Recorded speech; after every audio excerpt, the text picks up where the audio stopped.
In this video, you will learn how to get unbanned on Chime.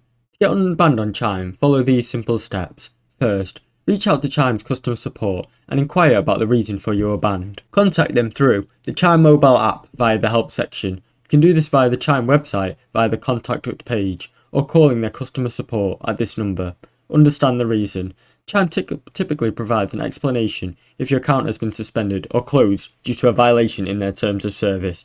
This can be such as a technical error or suspicious activity or even fraud. Prove requested information. If there is a dispute or issue with your account, Chime may ask for additional documentation to prove your identity, address or any potential security concerns. Be ready to provide any information or documentation they may request. Resolve any issues. If there is an issue with your account, such as mistaken ban or incorrect information, work with Chime to resolve it. This can include submitting further proof or addressing the underlying problem. Wait for the resolution. Once you've contacted support and worked through the necessary steps, Chime may lift the ban if everything is resolved. The time it takes to resolve your case can vary depending on your situation. Thanks for watching. Don't forget to like and subscribe.